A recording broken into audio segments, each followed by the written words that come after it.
Olá, bem-vindos ao Estruturas e Lógica. Hoje vamos abordar um tema muito aguardado, combinações de ações. Essa videoaula é baseada no capítulo 11 da NBR 1118, Projeto de Estruturas de Concreto, Procedimento, e na NBR 8681, Ações de Segurança nas Estruturas, Procedimento. Essa parte é um pouco complexa, mas tentarei explicar da forma mais didática possível, principalmente porque o programa apresenta alguns bugs nessa etapa, o que torna tudo ainda um pouco mais complicado. Antes de acessar as combinações, nós vamos em Cargas, Tipos de Cargas e vamos lançar aquelas que teremos na nossa estrutura.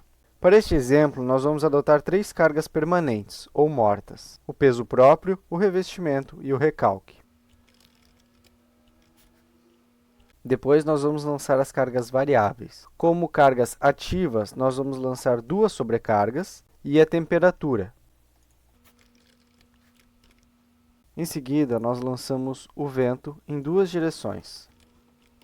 E por fim, nós vamos lançar uma carga excepcional, ou acidental. Neste caso, uma carga de explosão. A nomenclatura das cargas, a legenda, assim como a decisão de qual delas será lançada, fica a cargo do projetista. Por enquanto, nós definimos essa parte de tipos de carga, mas depois nós precisaremos retornar. Fechamos essa janela e partimos para as combinações. O primeiro passo é definir um novo padrão de combinação. Para isso vem Ferramentas, Preferências do Trabalho, Códigos do Projeto, Cargas. Em combinações de código, você poderia selecionar diversos padrões de diversas normas, como o Eurocode, por exemplo. Mas como nós desejamos criar um novo tipo, nós clicamos nesta caixa ao lado. E aqui nós vamos criar então as combinações de acordo com a nossa NBR. Primeiro vamos nomear. Em código, você coloca o nome que desejar, no meu caso, vou colocar NBR 1118, e já salve. Para isso, vem Arquivo, Salvar Como. Por padrão, ele já deve abrir a pasta certa onde você deve salvar essa combinação. Mas verifique aqui em cima o local exato. O nome, eu recomendo colocar exatamente o mesmo nome que você colocou anteriormente. Salve e pode fechar a janela. E agora vamos apagar todas essas equações e todos esses tipos de carga que aqui estão. Para isso, basta selecionar a linha e apagar. Aqui eu vou seguir a NBR 1118, cujos coeficientes são válidos para estruturas onde as cargas acidentais não superam 5 kN por metro quadrado. Entretanto, é bom lembrar que a 8681 estabelece os coeficientes para edifícios em que as cargas acidentais superam esse limite e para grandes pontes. Além disto, esta norma permite considerar os coeficientes separadamente de acordo com cada ação.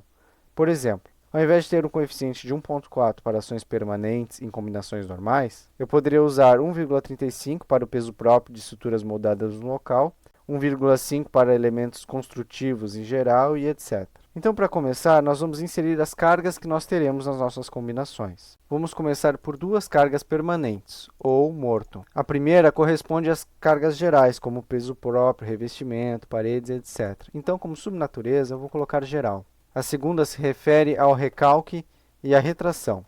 Depois nós vamos adicionar cargas ativas ou vivas. E aqui nós vamos adicionar 3 subnaturezas diferentes, de acordo com as cargas acidentais previstas na tabela 11.2 da 1118. Uma carga acidental em edifícios de caráter residencial, cargas acidentais em edifícios de caráter comercial e, por fim, em depósitos. Evidentemente que dependendo do projeto que você estiver trabalhando, não há necessidade de ter todos esses tipos, mas eu estou adicionando essas diversas subnaturezas a título de exemplo. Depois nós adicionamos o vento, a temperatura e uma carga acidental ou excepcional.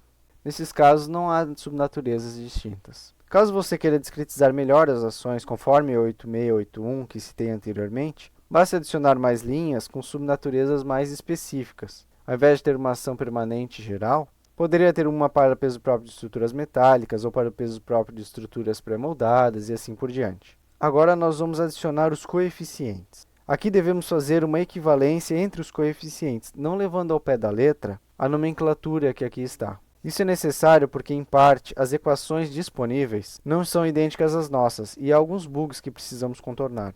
Começando pelo gama máximo, que corresponde ao nosso coeficiente de ponderação de ações para cargas desfavoráveis em combinações normais. Na tabela 11.1 encontramos todos esses valores. Então, para cargas permanentes é 1,4, para recalque é 1,2, cargas variáveis é 1,4, temperatura 1,2. Para a carga acidental nós deixamos em branco, pois não é considerado nesse tipo de combinação. O gama mínimo corresponde ao coeficiente de ponderação para combinações especiais ou de construção. Na mesma tabela encontramos 1.3 para as permanentes, 1.2 para o recalque, 1.2 para as variáveis, 1 para a temperatura e 0 para a carga acidental. O gama S nós vamos considerar como coeficiente favorável, por isso nós deixamos 1 para todos os valores, exceto para a acidental que deixamos em branco. O recalque, de acordo com a tabela 11.1, possui esse coeficiente igual a 0, mas, para efeito de adaptação de acordo com as fórmulas disponíveis, ele também irá adotar o coeficiente γS de 1. O γA é para combinações excepcionais, sendo 1.2 para permanente, 0 para recalque, 1 para as variáveis, 0 para temperatura e 1 para acidental. O π01 corresponde ao coeficiente π0 nas combinações normais do estado limite último, conforme a tabela 11.2 da 6118. Eles se aplicam somente às cargas variáveis. Por isso, o π01 para as cargas acidentais são 0.5, 0.7, 0.8 nesta sequência, para esses tipos de edificações, 0.6 para o vento e 0.6 para a temperatura. Por uma questão de adaptação, o π03 também precisa ser preenchido com coeficiente de ponderação para combinações especiais, no caso, os mesmos valores do gama mínimo, mas somente para as cargas variáveis. Portanto, o π03 para sobrecargas é 1.2, assim como para o vento, e 1 para a temperatura. Essa mesma lógica de adaptação precisamos adotar no π0n, onde devemos inserir os mesmos coeficientes do π01. Logo, 0.5, 0.7, 0.8, 0.6, 0.6. O π1 corresponde ao nosso π1 da 6118, sendo 0.4, 0.6, 0.7, 0.3 e 0.5. O π21 corresponde ao nosso π2 da 6118, sendo 0.3, 0.4, 0.6, 0 e 0.3. O π2n equivale ao nosso π0, multiplicado pelo coeficiente de ponderação para a combinação especial. Portanto, para cargas acidentais em edificações tipo residência, multiplicamos 1,2 por 0,5, dando 0,6. Seguindo a mesma lógica nas demais, temos 0,84, 0,96, 0,72 e 0,6. O πk nós devemos preencher com os mesmos valores de π1.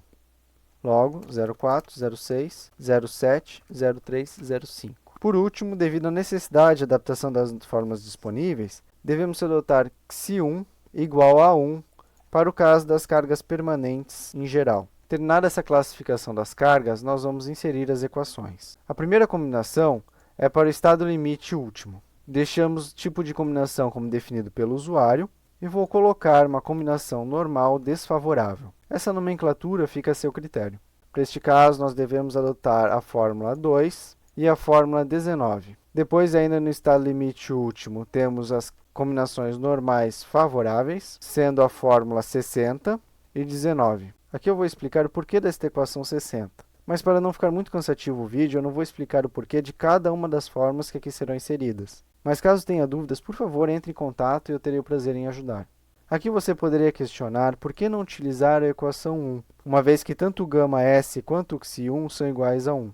Nós precisamos fazer isso porque as ações permanentes referentes ao recalque e à retração não devem ser consideradas se forem favoráveis. Como ξ1 é zero para esse tipo de carga, ele vai zerar nesta combinação.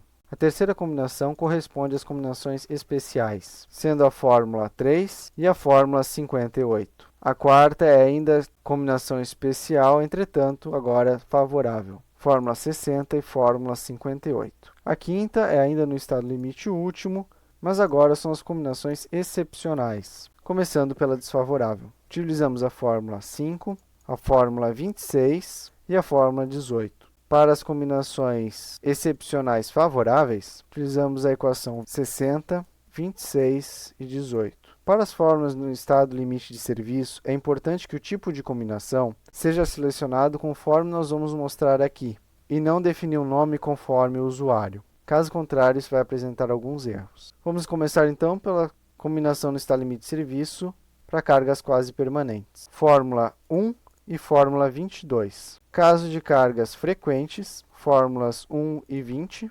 E por último, combinações raras, sendo a fórmula 1 e a fórmula 25. Pronto, encerramos essa parte. Antes de fechar, não esqueça de salvar.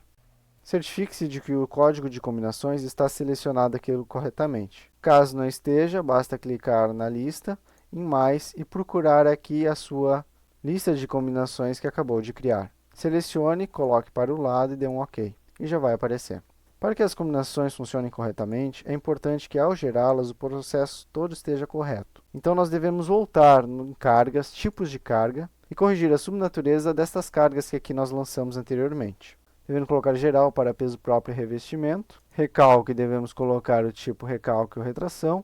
Para as sobrecargas 1 e 2, eu vou colocar como carga acidental tipo de edificação residencial. Em temperatura, nós devemos alterar a natureza da carga para temperatura.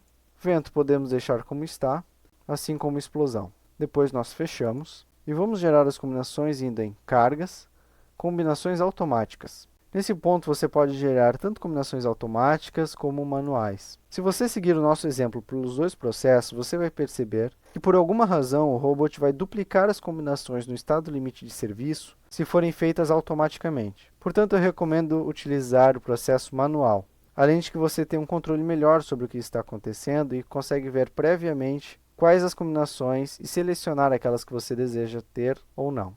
Depois de selecionar as combinações manuais, clicamos em mais. Diga que você quer remover as combinações prévias. Em casos, verifique se todos os tipos de carga que você quer considerar estão selecionados. Em combinações, deixamos selecionados para estado limite último e estado limite de serviço. E aqui você verifica todas aquelas equações que nós criamos anteriormente. E na aba grupos, nós devemos fazer algumas alterações. Para a natureza morto, é necessário separar o recalque das outras cargas permanentes. Para isso, basta selecioná-lo, enviar para a caixa ao lado e clicar em criar um grupo a partir deste caso. E o grupo 2, então, vai ter somente o recalque. E na carga de natureza ativa, cada carga ativa deve ter um grupo separadamente. E fazemos o mesmo processo que fizemos anteriormente. O mesmo vale para o vento, que também devem estar em grupos diferentes. É importante que no grupo de cargas permanentes gerais esteja selecionado o operador E. Depois, em relações, nós vamos estabelecer as relações entre esses grupos de carga para cada natureza. Aqui nós vamos ter, então, o grupo 1 e o grupo 2, ou somente o grupo 1. Para cargas de natureza ativa, vai ser o grupo 1 ou, inclusive, o grupo 2. Em vento, nós devemos ter o vento 1 ou excludente o vento 2. Em temperatura, como só tem a temperatura, tanto faz o operador. E o mesmo para a carga acidental. Em seguida, nós podemos clicar em avançar e verificar aqui a lista prévia de todas as combinações que o robot irá gerar. No meu caso, eu quero que ele gere todas, então eu clico aqui embaixo e clico em gerar. Calculo a estrutura e venho em cargas, tabelas de combinações. E aqui então eu posso verificar todas as combinações que o robot gerou de acordo com os critérios que nós estabelecemos. É importante, depois que você gerou essas combinações, você verifique se todas aquelas que deseja estão aqui. Como eu falei no início do vídeo, o robot apresenta alguns bugs nesse processo, então é sempre bom você verificar essas combinações, pelo menos até que você já tenha o pleno domínio de todo esse processo. Era isso que tínhamos para hoje. Espero que eu tenha sido claro e que vocês tenham entendido o processo. Qualquer dúvida referente ao robot, por favor, façam na seção de comentários, me enviem e-mail, participem do Facebook, ou também do fórum do robot da Autodesk, que agora está disponível também em português.